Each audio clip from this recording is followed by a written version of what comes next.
Welcome back to Derry Public Radio. Reporting from the basement of the Derry Civic Center, this is CM Alexander with the news. It's only been a week since North Central Positronics Ltd. selected Derry as home to its next research facility. Rumors of a top-secret project involving colossal animatronics has already become the buzz of the town. In entertainment, the Aladdin Theater invites you to take advantage of half-priced weekend screenings of the 1999 hit Wild Wild West. You're listening to Derry Public Radio.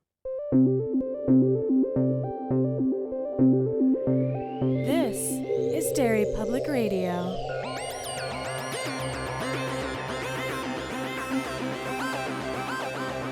Welcome back to Derry Public Radio, a bi-weekly Stephen King Book Club podcast. I am one of your hosts, CM Alexander, alongside Joshua Kahn. Hey, everybody. And Eve Gatto. Hey, constant readers. Can I say I stumble the past like 2 episodes? I've stumbled because you say my name and I go, what? Oh, yeah, that's me.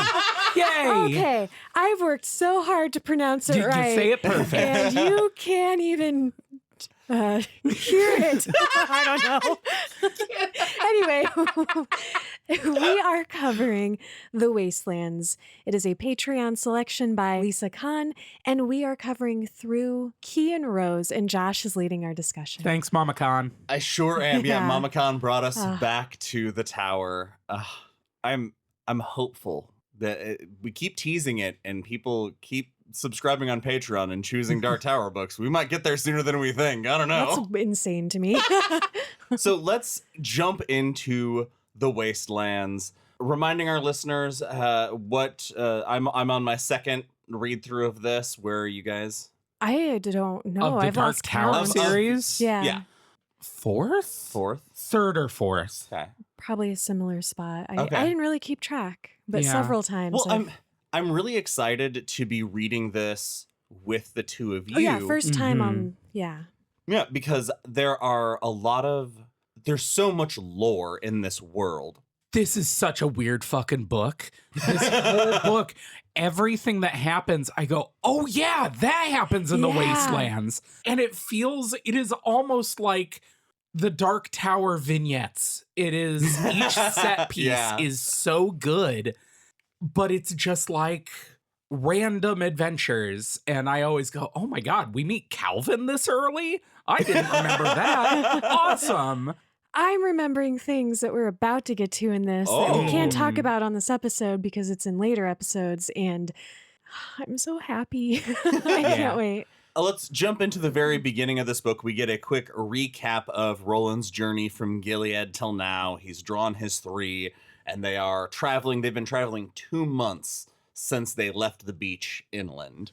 They really do a thorough job of recapping the first 2 books. Perfect. I was thinking about that too. It is. I didn't know how I felt at first. I was like, but that's having just, recently in, Within the year. yeah, read the last book. I think it works really well, but it does go, oh, wow, they really get down to the nitty gritty. They remind us of completely irrelevant little bits. It's like the most thorough, just taking everything that happened and distilling it into just it's like 5 minutes Yeah. ish. It's not even that long, but it's the best recap I've ever heard. Yeah, honestly. You could probably get somebody who struggled with the gunslinger to jump straight to Wasteland, and they would miss out on a lot.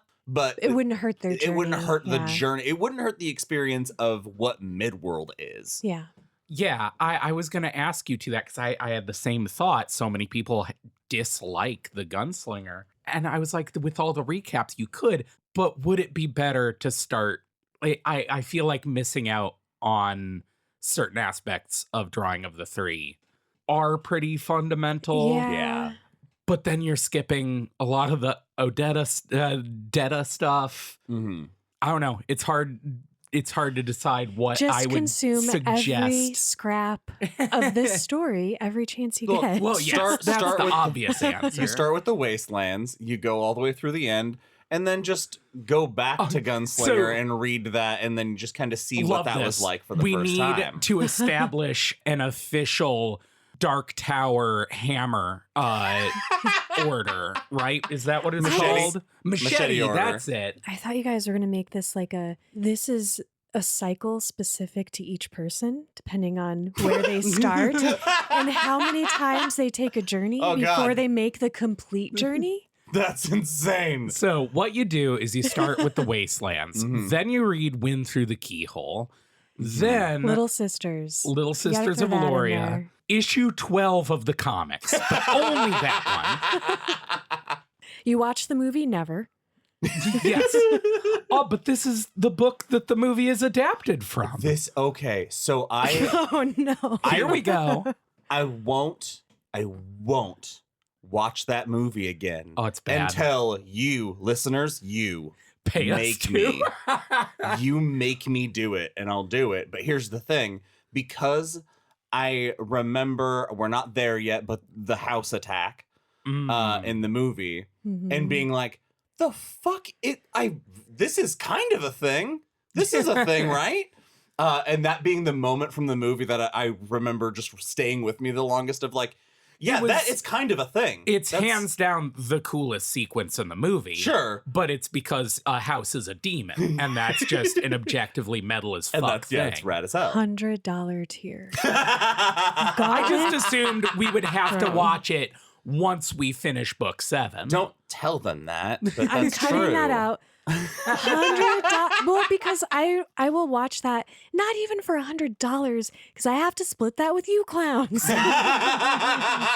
But it would make it better. $1,000, and we use that money to fly you here. You watch it with us, Now there's an idea. but, and then go home. We're not going to hang out. No, or it's anything. another No, you $1,000 it's to leave. $1,000 to hang out. It's $1,000 to leave. That's more accurate. Yeah. They would end up wanting to That's pay a good us call. to get away from us. We're good at business. Uh, So the book we're reading. yes. We read a book? So we're part of it. At this point, we have. I love a good time jump Mhm. because getting stuck in the nitty gritty is sometimes so annoying, and I can't imagine anything more tedious than the early days of gunslinger training, Yeah. because I bet it's just all very basic stuff. But they are now well equipped. They've been, they've learned how to kill, skin, tan, all the things. They can survive off the Survive, land yeah. now. Is this the first time that we hear the creed? Yes. Yeah. Yeah. Mhm. Okay. And we hear it a lot, and it's cooler every fucking time. Yeah, it works. Let's jump into the scene. It is Susanna reciting the creed, which Roland remarks he never thought he'd hear a woman saying the creed. That's so cool. That's I love fucking that. girl Yeah. power. And Yeah. and I love that he's not just noticing that, but he's also like, and it's cool. He had the same Yeah. reaction we did. And I like that the little things about Roland, it's the small details that I think we latch onto because Mhm. we get so little of Roland's personality. Mhm. Yeah. But little details like he's been smiling more this past 5 months than he's ever smiled in the past 5 years. This such a book good is where detail. Roland becomes like A person. not just Yeah. like this roaming badass, Mhm. but the character that I fucking love. When he talks about how or reflects on how he finds that he loves teaching. It's so Yeah. cute. Yes. And he thinks about Court, the guy Yeah. that beat the shit out of him. And he's like, Oh, I bet he was a loved good it teacher too. Yeah. It's Roland's fucking cute. He's just a nerd. Well, and He's a little gun nerd. The best teachers are ones who love teaching. So Yeah. so that's why Susanna and Eddie are so good. Also because they're natural born gunslingers, essentially, which she also thinks. But I think it's such a great character trait for Roland to discover he loves teaching. Yeah, me That's too. such a Mhm. cool reveal. Let's talk about a questionable teaching method that he unleashes upon Susanna, because she runs the creed, and at the end, the last line, I do not kill with my gun. And she says, I'm not going to kill these things anyway because they're just stones. And She says it with sass too. yeah, Mm. yeah, she fires some sass off, and then Roland gets real. Yeah, he basically says, imagine those stones, but he does it in a jarring, Very jarring. Not caring, sensitive way. He's like, hey, remember those people who abused you and called you these horrible names and basically tortured you? Imagine those are them. And so she fires off her rounds and hits all of them. And I love the way he describes just how quickly and efficiently she does it. Her hands just flying over the gun thingy. And the hammer. thank you. Machete. And she's so mad at him at the end. And I'm going to make a bold statement. I think that what he did can only be judged by Susanna. I can't judge it. If it were me, I would let him use whatever he needed to get me there. And I'd be like, oh, you fucker, but it worked. I'd be mad, but I'd also be like, okay, I see what you did there. I being an actor, sometimes that is something a director will do to you. I would cry. I'd But cry I'd too. be okay with it. Don't worry about it. What I appreciate is that before the test, he says something like, I'm not going to, slap you or smack you. I'm not going to strike you. You're not a child. That would be ill-efficient for me to use the methods of a child on an adult. And after she hits all 6 rocks, she bites. He sees the Odetta. Yeah, there are of other her ways come to out. lash out than with your hands, Roland. Yeah, and she calls him out on it. Like, damn well that words strike just as well as a and fist he's like, And he's does. like, yeah, it worked, right? I did that, you duh. Yeah, you hit the rocks though. So, It's and she's like, God damn it. It's an awesome, okay, I figured it out. This is what I like about it. And this is why I'm like, yeah, I'm on board. Because both of them are right. And both of their reactions are valid. And I just like that. It's like, yeah, life is complicated. As they have this debate, Roland gets a headache, something that both Eddie and Susanna have noticed more of. Did either of you remember the onset being this early? I remembered it basically like happening at the start of the book. I'd forgotten. I didn't know when it happened. I remembered, obviously, it happens, but the stuff that happens in this is pretty snappy. It's so moves fast. Along, yeah. As people who have read it several times, you can't get hit with the surprise I bit, know, obviously. I was just thinking about that. But reading it back again, knowing, how do I want to phrase this? Did you find the foreshadowing delicious? I did. I was actually just going to say something to that effect. I'm glad you brought the magic words into the conversation.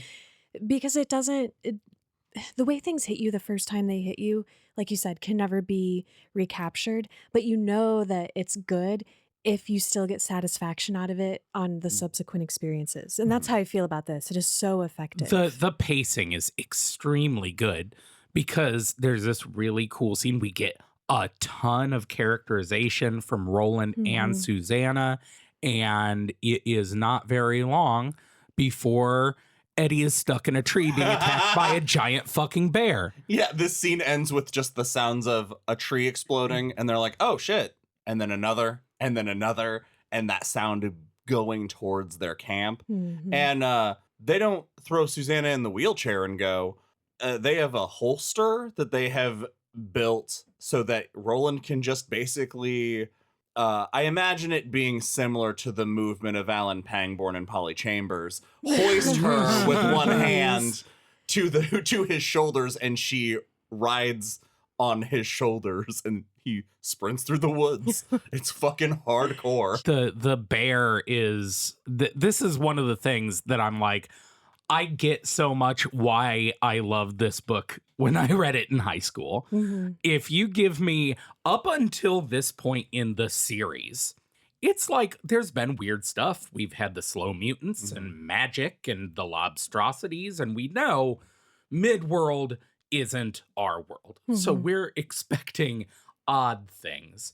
But then a giant bear with a radar dish on its head shows up, and you're like, oh, fuck, this is a different vibe. This is giant, like the size of a downtown building. It's like 60 feet. Well, it's a bear so big that it's God. Yes, You that see. is a giant godlike bear. Eve, I would like to kind of turn over the description of Mir and the lore dump to you. Okay, so like after they fell it and what we learn about it, or the background of what this character is based on. Yes. Okay, cool. All of it. So, there's a big bear fight. It's awesome. It is sneezing bugs all Yeah. over All over- Eddie, Oh. who is in a tree, and it is like in his face. It's that big. And Susanna takes this fucking impossible shot and hits this radar dish on its head, and it dies. Yeah. And the whole time, Roland's like, "Oh, it's Mir. Fuck! I didn't think this was real. I assumed it was a story we were told as children about the guardians of the tower.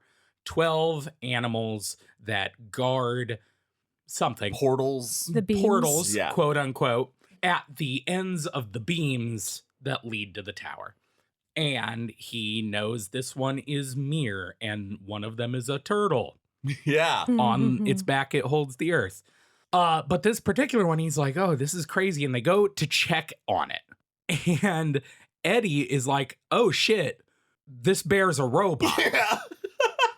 Because it has this metal satellite dish on top of its It's head. also organic. They pull out its eye, and when they shot it, it bled. But it is when they pull out its eye, there is wires and shit leading into the viscera in its eye, which is so fucked. It's so cool. And on the bear is a little placard that says North Central Positronics Shardik. On a completely unrelated note, and completely before I knew that we were reading this book, Mhm. a few months ago, I started just on a whim. I found a copy of a book at my favorite bookstore here in town, Brood Book. Go check them out. And I started to read it. It is a book called Shardik Oh. by the guy that did Watership Down. I should know his name, but I don't. And it is a book about a bear so big that it's God. It is a fantasy book that the first few chapters are a giant bear running away from a forest fire. And you're like, what is this book about? And a hunter at a little swamp town in this weird medieval world is out hunting and finds this injured bear and immediately is like, that bear's too big. That bear is God. I need to go tell the bear priestesses that live on the Bear Priestess Island Yep. that God's here. And then the first half of the book is these hill people basically restoring this bear to health and being like, our whole existence is now to serve this big fucking bear because it's God and we gotta make sure and we'll follow it and it will probably kill a lot of us because it's a fucking bear. But it's an excellent book. I'm only halfway through. I have not gotten to a part where it is turned into a robot, but I do know that after the first book Is this a of the spoiler? book, it changes pretty significantly. Okay. There's like a big left turn in the plot that I wasn't Cool. expecting. Okay. So I can imagine that by the end of this book, this bear is a robot. I don't know. Pay us and we'll cover that book too. Yeah, we'll find out how we got there. Yeah, so it's just the thing that when we discover just the Mir's existence, the brutality of when it was moving through the forest and it was being hunted by the old people and they'd try to kill it so it would go back and it would kill their children or it would kill their women and it would leave their hunters because he hated them. And it took the hunters so long to figure out that it was intelligent enough to do that they were eventually had to be like, oh shit, we'll get out of here, and may or may not have moved into a mountain range nearby and become radioactive. It's from this point on for me, I think that Roland's world becomes so strange in a way I didn't expect. More kind of adjacent to ours in unique ways. And I don't know. I'll have to figure out how I feel about it. It's just it almost like throws you off center because you feel like, wait a minute, this seems like something that shouldn't be in what we've been shown of this world so far. It's been painted almost as straight fantasy with a Western yeah, bent. like not there wouldn't be all this crazy technology. They're not Mhm. advanced as Eddie, Susanna, Jake's world. we've seen glimpses of technology, but never Mhm. never anything And it's kind space of like age. more nuts Yeah. than Mhm. our world. Very true. Roland says, all right, we killed this monster. We need to move camp, and then immediately collapses. And this is where we get the introduction of the paradox. There was a boy. There isn't a boy. There was a boy. There isn't a boy. I think we talked during Drawing of the Three that I conflated this part with the last book Mhm. because I had forgotten that Jack Mort was the third door and that wasn't combined with this. Yeah. Because, yeah, Roland is being torn apart because he knows that he went through the mountains alone Mm-hmm. and found the man in black and came to the doors by himself. But he also knows that he found a young boy at a way station and let him die as a sacrifice. And that's crazy. And the reason he knows both are true is because of Walter's jawbone. I love that fucking detail so much. I also appreciate that Roland feels bad about letting Jake die, and we see that. I need that. I need him to show a lot of remorse. Yes. Yes. Yeah, the whole bit about the jawbone is such a neat little, like, oh, that's the importance of that. Mhm. Because Yeah. the way he works it through and proves it to himself that Jake was real, that all of that had to have happened, is because he knew that the original jawbone of the talking demon he gave to Jake as a talisman and it was lost. And so when he went through the mountain, he took Walter's jaw to replace it. And so he wouldn't have had to do that if he had the original jaw. Right. But he never got the jawbone because he never went into the way station. Yeah, he had no just reason got to water go. and passed through. There's a big lore dump here. Mhm. And the one thing that I pulled out of it was it's so interesting to see hacks referenced in Good Times. That's crazy. When what we hear, the only thing we hear about him before this is that traitorous bit, but hearing that he still thinks fondly of all those good times with hacks is interesting. I love the way that Eddie and Susanna talk about drawing this out of Roland, because it shows us that at this stage in their time together, Eddie and Susanna like connected right away. They are definitely a team, and they're still sort of considering themselves reluctant companions of Roland's. Like Susan even says something to the effect of, "Seems like we're on this journey together, like it or not." So they're still trying to figure him out, and they're having like these side conversations of, "Seems like something's up with him. We're gonna have to address this." But there isn't that like full Katet bond quite yet between the three of them. And I feel like somebody kind of makes that happen. Is this lore dump where he explains Ka also? Yeah, it's when he's sick because he is telling them what he thinks is going on. And he says, I jumped into Jack Mort and he was going to push Jake, but I don't think he would have killed him anyway because he was protected by Katet, which is fate, which is the fate that binds certain groups together for a shared purpose, right? Yeah.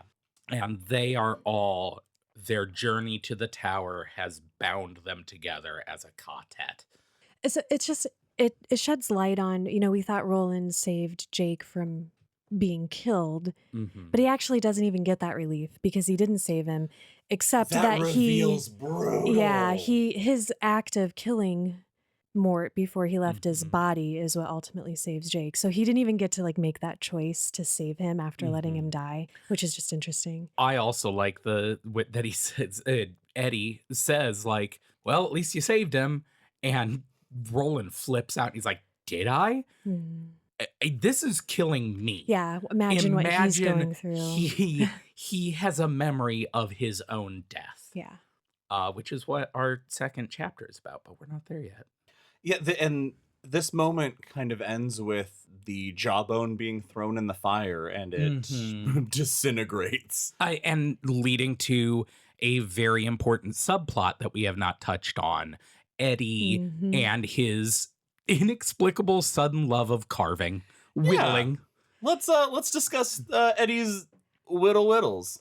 His Whittles are wrapped up in his experience of feeling guilt and Mhm. obligation to his brother Henry, to his memory because he's dead, and also he grew up being cared for by Henry, and we get all that Mhm. backstory, like about his sister Gloria, I think was Yeah, her the name, reveal that he had getting a hit by a younger car. sister that Yeah, died. and Yeah. so his Wasn't mom that was mentioned in the like, last book? it was mentioned Yeah. briefly, Oh, yeah. that's right. His mom was like, Henry, you got to take care of Eddie because Gloria died because no one was looking out for her. So that's like that whole thing that fucked up their Mhm. family. But Eddie's healthier now and he's Mhm. away from Henry. So he also has to grapple with recognizing Henry sucked. Mhm. Henry Yes. did not treat him kindly or well. And yeah, they loved each other and I'm sure there were good moments, but he has to like recognize, oh, these things hurt me and he shouldn't have done that. And I have to reconcile that with how I feel about whittling because it was something Henry Mhm. teased him about. You couldn't be better than Henry at anything. Mhm. Otherwise, he would tease you mercilessly because he couldn't tell you to stop. That'd be showing weakness. Mhm. He had to belittle you until you gave up on your own because he's better than you. Yeah, so He's there's a subplot of Eddie whittling while Roland and Suzanne are out shooting guns Mhm. and him being ashamed. And you're like, where is this going? I love that Susanna's like, my dad or uncle or grandpa or somebody Yeah. loved to whittle. Yeah. I don't know why he's being weird about it, but he'll tell me when he feels like it. But when Roland throws the jawbone in the fire, it bursts into flames and turns white hot. And Eddie sees it change. He sees this jawbone melt and reconfigure itself into a key. And he is immediately like, I need to remember this. Like a This is skeleton Yeah. key extremely looking key. I important. need to Yeah, Yeah. memorize this. because he knows that he's going to find some piece of wood with this shape stuck in it. And I love that It's description so of cool. whittling. Yeah, that Mhm. you're trying to free the shape you see inside that piece of wood. And if you're careful, you can free it. If you're not, you That's destroy it. such a cool way to look at practicing a craft too, Yes. where it's Yeah. like sometimes you can't get it all the time, Yeah. but if you practice enough and if you're careful, you can get really close. It's such a Yeah. cool Mhm. way to think about art. But then, before the fire flashes out, the key transforms one more time into a rose, which Okay. doesn't mean anything. It's just No, you weird. can't. Yeah. It will later, but I forgot that we got the rose in this so Mhm. quickly. So that night, Eddie dreams. He dreams of New York, walking the streets, going to Tom and Jerry's deli. Sick ass dream Yeah. sequence. Mhm. And he sees the Dark Tower. And it's from this moment on, Eddie's on board. Eddie's going to see that motherfucker. Eddie's got the Yeah, fever. I love the line. He's like, I began to think that Roland's kind of madness might be contagious. Mhm. He's woken up by an alarm clock, so to speak. I love this. It is a voice shouting, blaring that there is no reason to be worried. Because isn't it Jack Andolini who's just like, in Yeah. his dream, he's having a conversation with him, and then all of a sudden Jack's like, don't be alarmed, blah, blah, blah. And he's like, Yeah. what? And it's the alarm. Yeah, the robot is the batteries are dying, and so now this large message is declaring, "Do not be alarmed. This giant monster is powering down. Call North Central Positronics. There will be a reward." At ear-splitting volume. Yes. Mhm. This is where it's like, oh, damn. Like, if I was going to be pulled through a door, I'd hope I could pack things that I would want to have, like earplugs, chapstick, socks, and underwear. A Definitely. sleeping bag. Yeah, a pillow. A pop-up tent. Maybe a full camper. Mm. I think we've got the wastelands Yeah. pretty well Yeah. handled. So they wake up to this blaring noise, they pack up all their shit, and now it's time to follow the bear's tracks because Roland has realized that even though he didn't know it, he has been searching for a guardian because once you find a guardian, you find the portal, put your back to it, follow the beam to the tower. And he draws it all in the sand or in the dirt and shows the diagram of all that. So they grab the harness that lets him piggyback Susanna and they head out. This is, I forgot this is mentioned here and it will never come up again, but Roland asks to hear about Oz.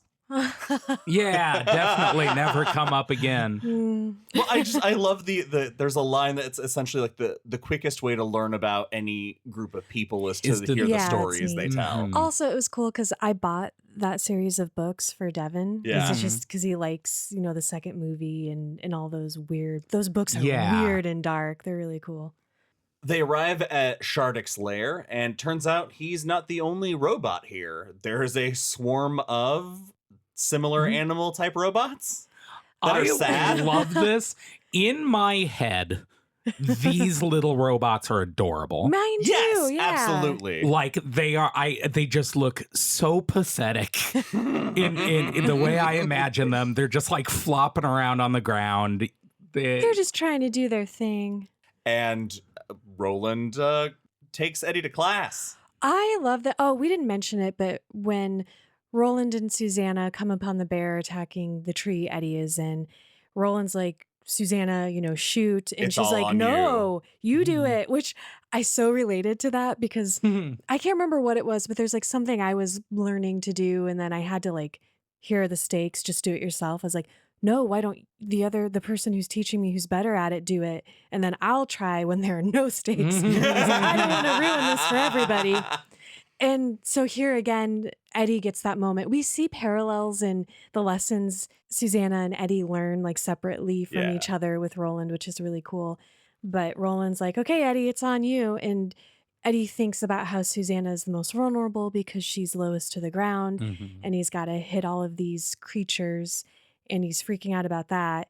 And as he's going through this and some of them start to come their way, he's like, Roland, help. And he looks over and Roland's like, glancing at his watch, looking at the clouds. He doesn't give a shit. And I love Eddie is furious. And just like Susanna, he has this moment with Roland. Well, doesn't he point his gun at him? Yes. He And he's tends like, to do that to Roland. if I had another bullet in this, you wouldn't have to worry about I your couldn't tower. remember if I was thinking of drawing of the three when he threatens him with weapons a lot. Multiple times. But I love that he gets so mad at him here because he's so scared for Susanna. And then a little bit later, when Roland fires and he sees how quick he is, he's like, oh, she was never in danger.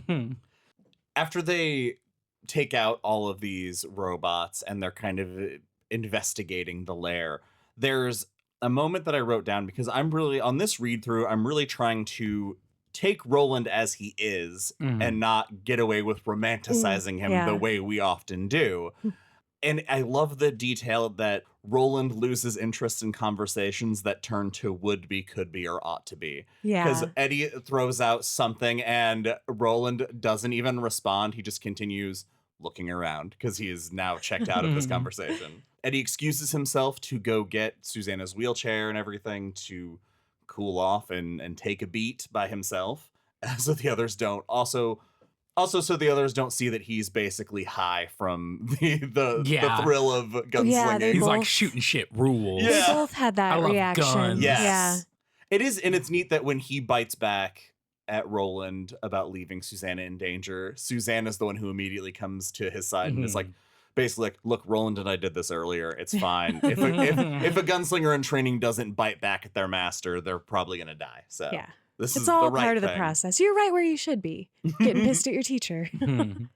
What are your thoughts on this moment right here where he thinks if a door to New York appeared right now, he didn't know if he could take it? I love That's that. great. It's Yeah. so sick.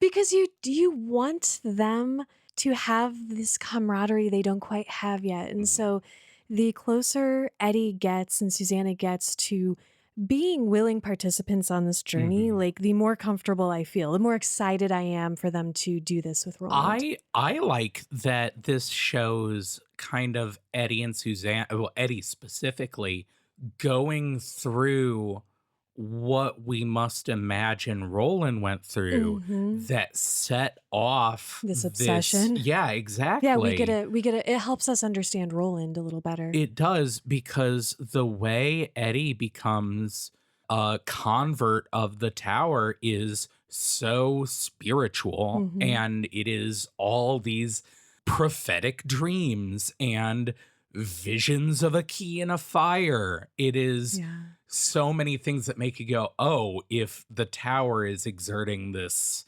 you know, this force of the white to like influence small things like that, because that's the only thing it can be, right? Hmm. Is some kind of old magic that is leading them to complete their quest or whatever. So it's cool seeing that in Eddie, of like the building of a fanatic. Yeah. And don't we get very shortly after that Roland explaining that, the effects are really serious and they're not just going to affect his world? So Mhm. I think we come to understand shortly in this conversation just how truly huge these Oh, stakes are. the this is my favorite lore dump, where they are talking. He's explaining what exactly he means by the world has moved on, Yeah. that it is Yeah. more than just like a turn of phrase to say that society is collapsed. It is the laws of reality are beginning to Yeah. corrode. It's basically what's happening to our universe. It's dark matter. The It's universe is expanding. entropy. So, It's yeah, yeah, Right. he's because explaining basically like how long he's been on this journey, which is kind of Mhm. impossible. Yeah, because Yeah. he says as a child we had maps of the outer baronies, and I would say like from Gilead to this shore was 1,000 miles or whatever, but it has taken me 20 years to get here. And Eddie is like, no, it didn't. That's impossible. Even if you were Mhm. walking, you would have gotten here a decade ago, Mhm. you know? It's It's so such a, cool. it's so cool that it is literally, because that's how he describes the beams, Yeah. right? Mhm. Is that they are the forces of gravity. They are When Susanna mentions all of like magnetics, he's like, yeah, "Yes, yeah, yeah. yeah." Mhm. It is all of the like laws that keep the matter and like existence stuck together Yeah. are all dissolving. This also expanded the scope for me in a way that I don't know, like makes me feel kind of dumb. Mhm. I can't remember which line it is specifically, but it kind of talks about this in terms of like space. Like this isn't Mhm. when we think about Roland's world and ours, I'm kind of thinking like a next door neighbor. Mhm. And it could be, it doesn't have to be in the same galaxy. Mm-mm. I mean, I It's was like, I just had that moment where I was like, wow, how have I never thought of the tower and all the levels in that kind of grand scale before? mhm. Have you Well, always been it's picturing it that way? Well, it's like in my head, the way it is like, yeah, I don't picture it as like a literal, bubbles of existence, because eventually we'll get into the toe dash Right. darkness and Yeah. the space between realities, but also like with thinnies and stuff. I imagine that as like two Kind of universes like connect. Yeah. overlapping and the veil between them Hmm. thinning out.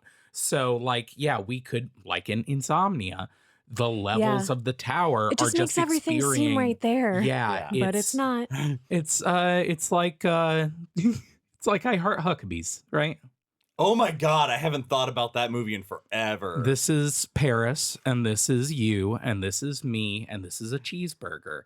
Everyone should watch I Heart It's Huckabees. really good. He's talking about how everything is one thing. It's Oh, very okay. like fucking Taoist and shit. It rules. He's explaining the beams and that the beams are breaking, and they see this portal, and Eddie puts his ear to it, and he hears thousands of voices. He hears sensations that remind him of being on acid, which I Mm. thought was amazing. Yeah. And Roland shows them the trick with the metal shavings Hmm. in a cup that point the path of the Mhm. beam, and he even says you can This see it is with your own Yes, I eyes. this love is the that. coolest reveal. Yeah. They do a grade school science experiment, building a compass, And then Roland says, you can see it. We can see it with our bare eyes. And Eddie looks out and it takes a minute, but he notices that all the blades of grass in like a riverbed are all bent in a single direction.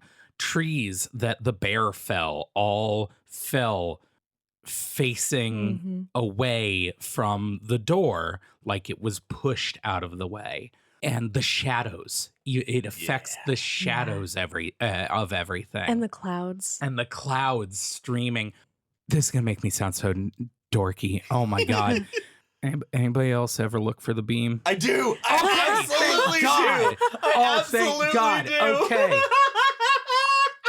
I think everybody who reads this probably does that. So it's the same thing as like you gotta test if you have telekinesis like every couple months. Just in case something I changes. try to pull that lamp off the studio wall all the time. You know, I don't appreciate you testing it in my house. But when I was growing up, in my neighborhood, there was a road that led down to the Rock River. And it was this long road that went through. There was like a swamp on one side that me and my friends found a box of pornography in once. Nice. And on the other side, swamp porn.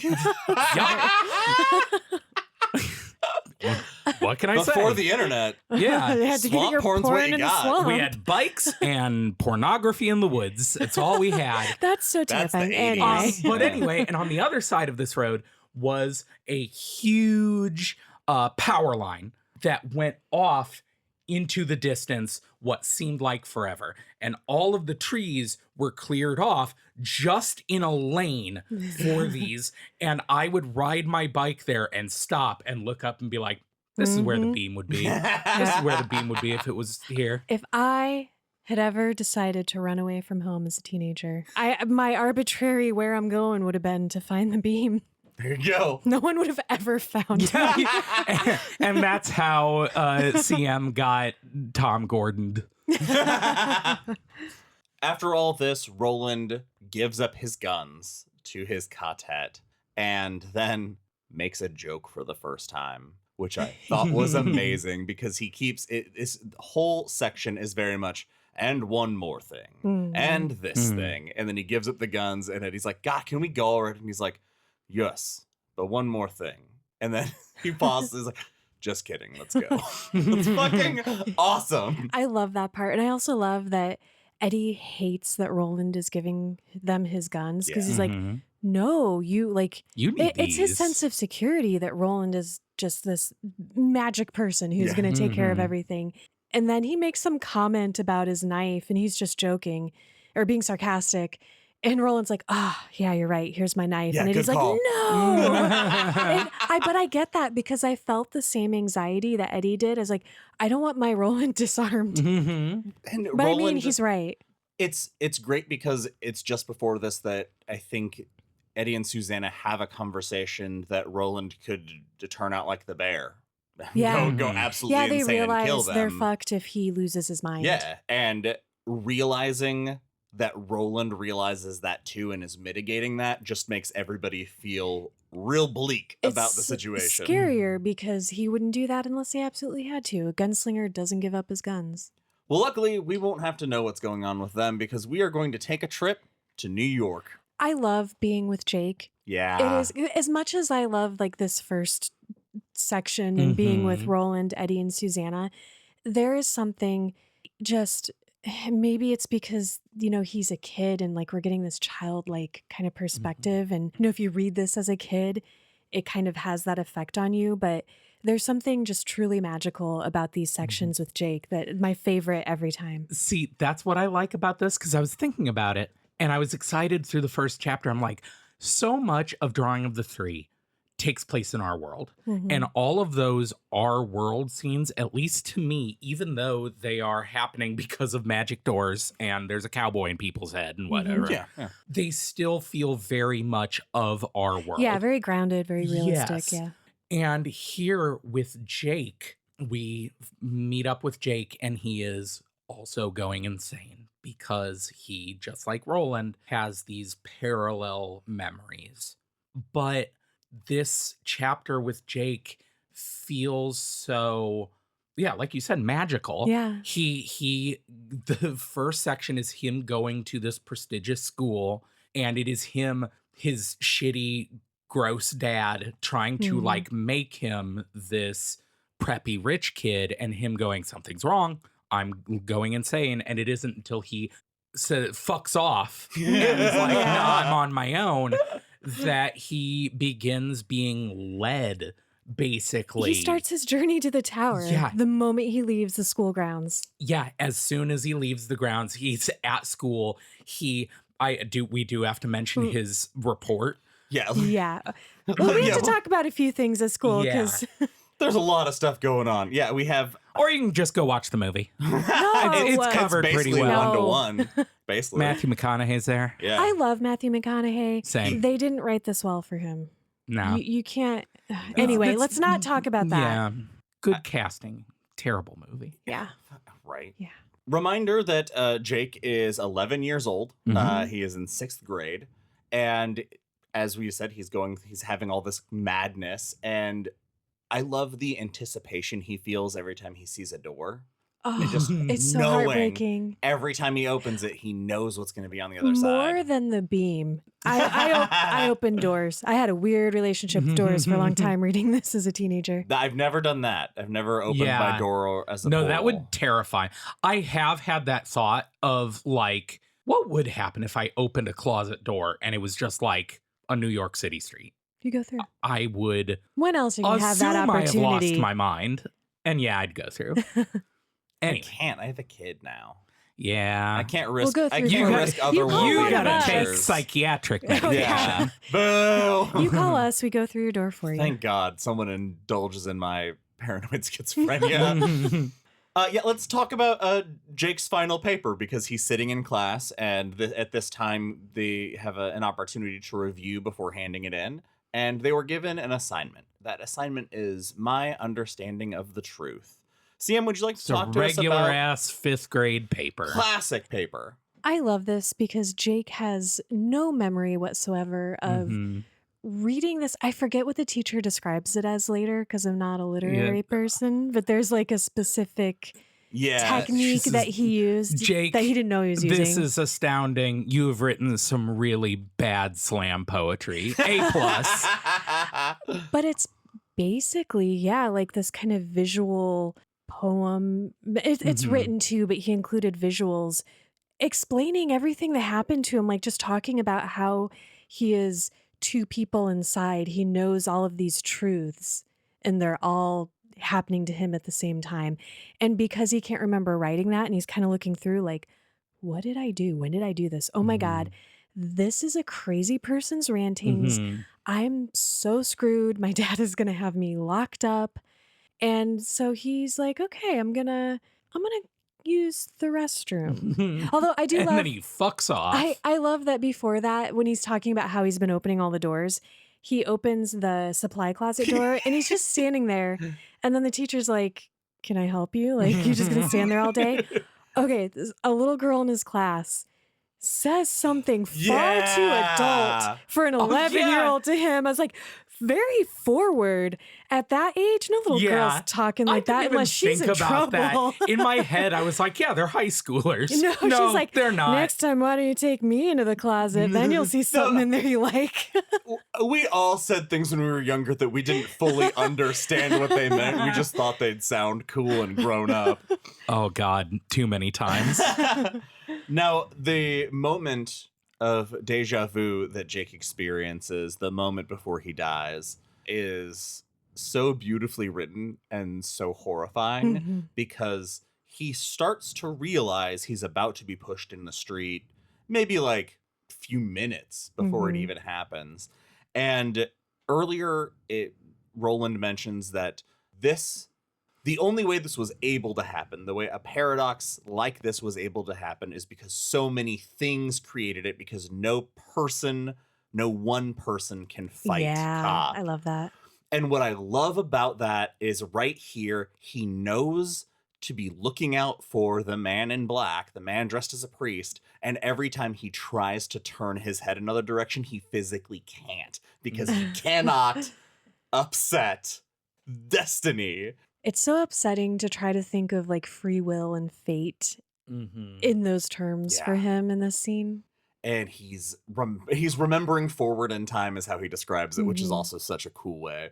And he, even the moment that the hands touch his back that push him in the street, he even goes forward a little bit and some guy grabs him and pulls him back because saw him step forward, but he knew he was going to be pushed. And then from that moment on is when he has had this breakup build. The fact that he thought he'd find peace when he finally died the second time, only to discover that it starts over, is an extra level of terrible. So let's talk about Jake being truant. He walks through the streets, sees some businessmen playing tic-tac-toe for some reason. Weird. And he has the thought, I can't return home until I find a book, a key, and a rose. Yeah. Very specific shopping list.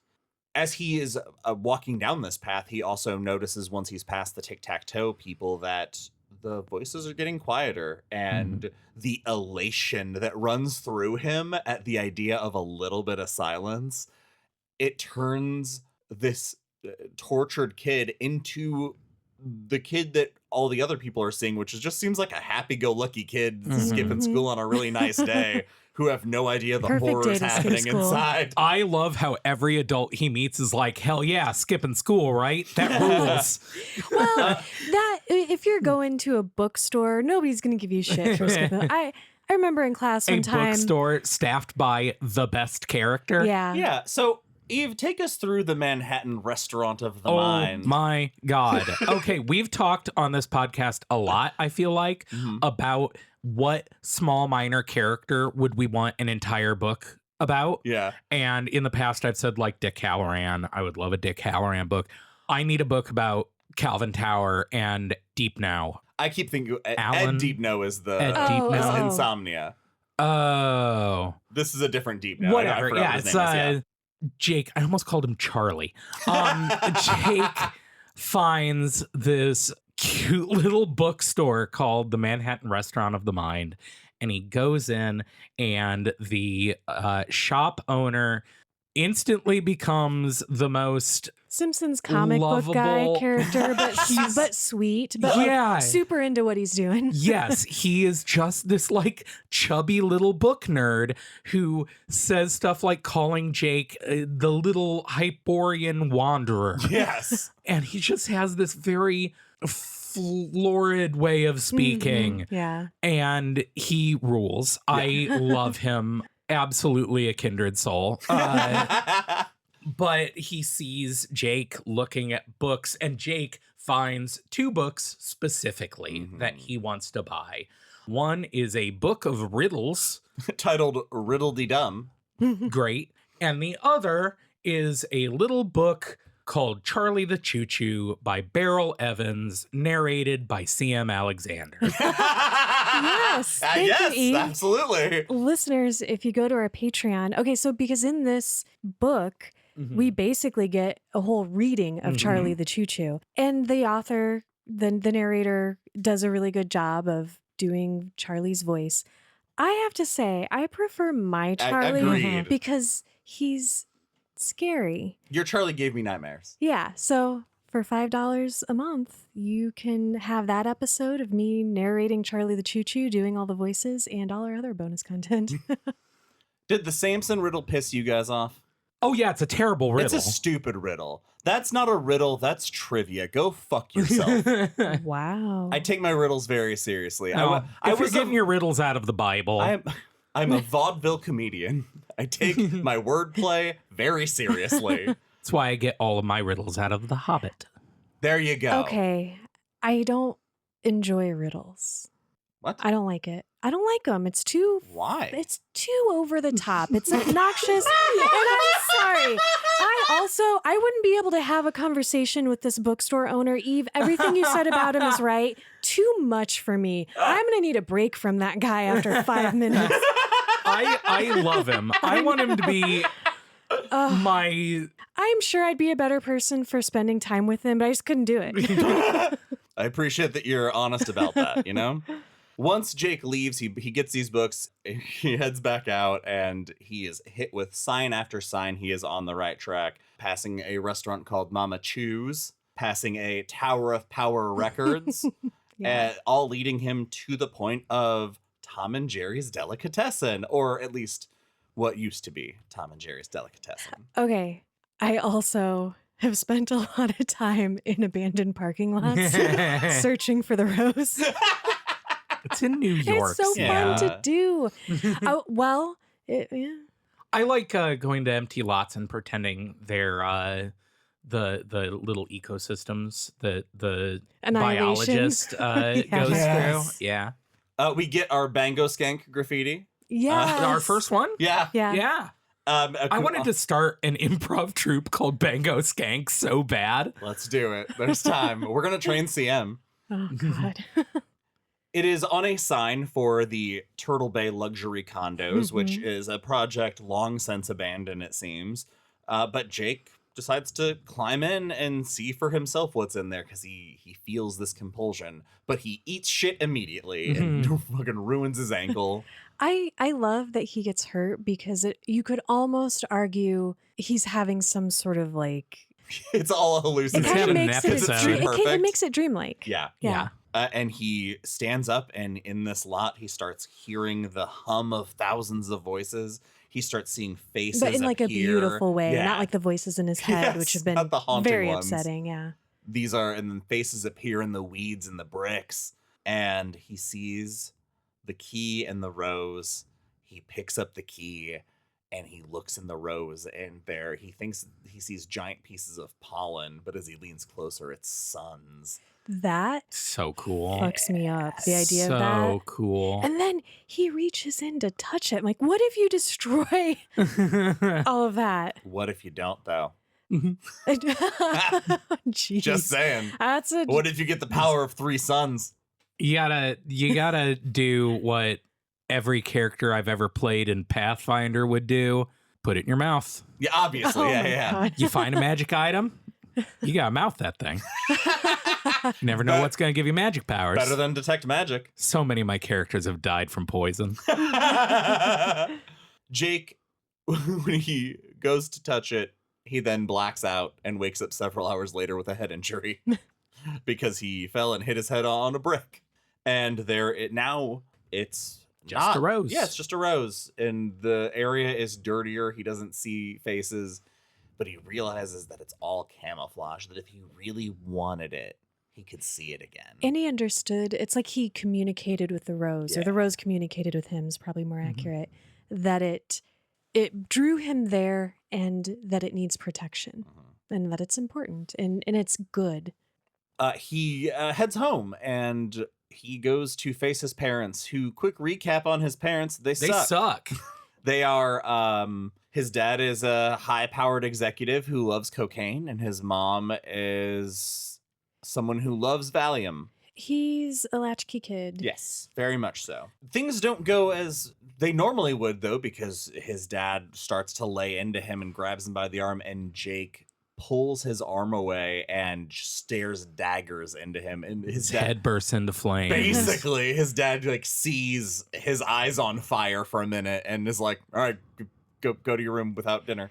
I love this because it's Jake for the first time is asserting his own willpower, I guess. Like he feels like he has autonomy in a moment where he's been just kind of drifting in this crazed state and feels helpless and powerless. It's just nice to see him take that power back with his parents and just do it really assertively. Yeah. And at the end of all this, they send in the housekeeper, Greta Shaw. Yeah, that's what kind of parents they are. Yep. The housekeeper who he thinks of as probably his only friend. Because he's like a cool kid, but he's not. He's a lonely kid. Yeah. But Greta sits down with him, gives him food, and mentions that his French teacher came by and to check in on him because they were worried. And we hear about exam fever for the first time. Seem, would you like to describe exam fever? Have you ever had it? Every time I have an exam, I don't Yeah. disappear though. I just fail the exam. My brain cannot read the questions right.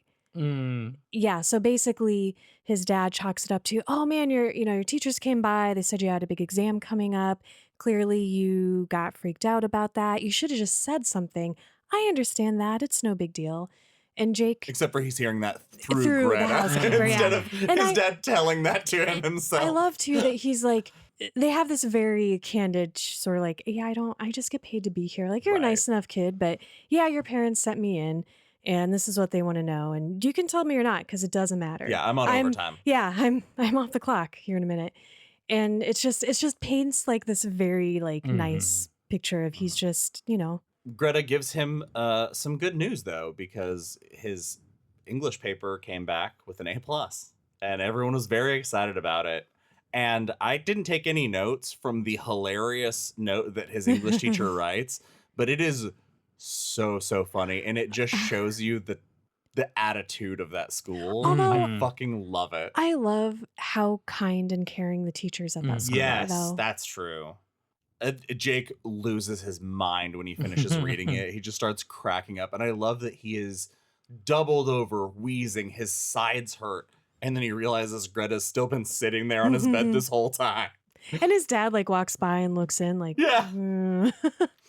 So Greta leaves, passes on the fake apologies that Jake asked to placate his parents with. And while he waits dutifully for each of his parents to come by and, say goodnight, do one last check-in.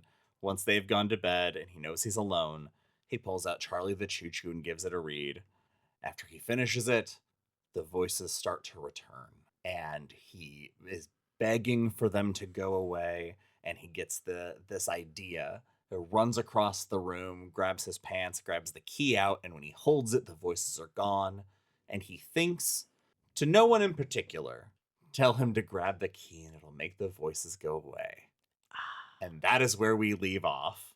And that is it for this episode of Derry Public Radio. As always, thank you for listening. Join us for the next episode where we will be reading through Town and Katet. For Joshua Kahn and Eve Gatto, I'm CM Alexander reminding you, don't ask me silly questions, I won't play silly games. I'm just a simple choo-choo train and I'll always be the same. Now that I can't race along beneath the bright blue sky, I guess that I'll just sit right here until I finally die.